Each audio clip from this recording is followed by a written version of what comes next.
Crypto code और टैक्समैन का नया खेल। अगर आप ये सोच रहे हैं कि ये तो क्रिप्टो वालों की प्रॉब्लम है, इसका रियल एस्टेट से क्या कनेक्शन, तो जरा रुक जाइए। प्रॉपर्टी बेचकर पैसा कहां पर लगाना है, ये भी तो एक बड़ा सवाल है। अगर किसी ने प्लॉट बेचकर क्रिप्टो में इन्वेस्टमेंट किया है तो टैक्स का हिसाब कौन करेगा। CBDT यानी कि central board of direct taxes ने हाल ही में क्रिप्टो करेंसी प्लेयर्स से सीधा सवाल किया है। इंडिया को वर्चुअल डिजिटल एसेट्स यानी कि VDA के लिए नया लॉ चाहिए या नहीं चाहिए, और ये भी पूछा है कि इसको रेगुलेट कौन करेगा, RBI, SBI, FIU या फिर कोई नया रेगुलेटर। साथ ही सबसे बड़ा कंफ्यूजन TDS को लेकर है। अभी 1% TDS हर ट्रांजैक्शन पर कटता है। अब सोचिए, अगर 100 बार ट्रेडिंग हुई तो हर बार TDS। अरे भाई, इन्वेस्टर तो सोचेगा ही कि मैं ट्रेड करूं या फिर TDS से ही जेब कटवाता रहूं।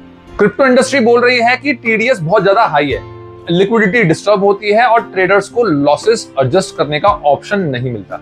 यानी कि अगर आपने प्रॉफिट कमाया है तो टैक्स दो, और अगर नुकसान हुआ तो सरकार बोलेगी भाई नुकसान तो तुम्हारा पर्सनल है, हम क्या करें।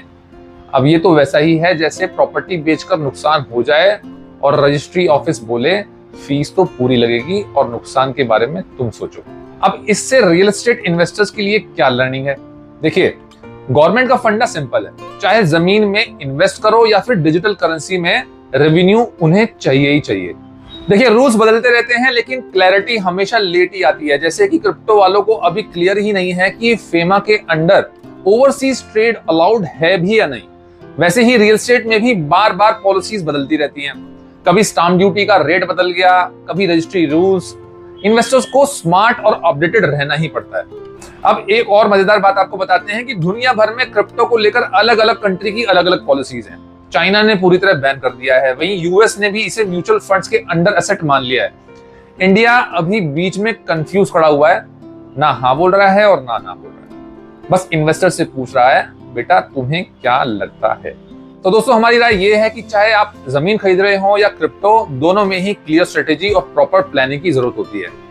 रिस्क मैनेजमेंट सबसे बड़ा फैक्टर है। अगर सरकार नए कानून लाती है तो क्रिप्टो मार्केट में भी एक स्टेबिलिटी आ जाएगी, और इनडायरेक्टली इसका असर रियल एस्टेट मार्केट पर भी बिल्कुल होगा, क्योंकि जब पैसा सेफ और लीगल रूट से फ्लो करेगा तभी प्रॉपर्टी मार्केट में भी लिक्विडिटी आएगी। तो दोस्तों, यही था आज का हमारा हल्का फुल्का लेकिन डीप इंसाइट वाला ज्ञान क्रिप्टो और टैक्स के मजे से जुड़ा हुआ। मैं हूं आपका दोस्त रियल एस्टेट विज्ञान से, और हमेशा की तरह एक सलाह, निवेश कहीं भी करो पहले रूल्स समझ लो। हम आपके साथ हैं आपके हर इन्वेस्टमेंट जर्नी में, चाहे जमीन हो या डिजिटल कॉइन। धन्यवाद।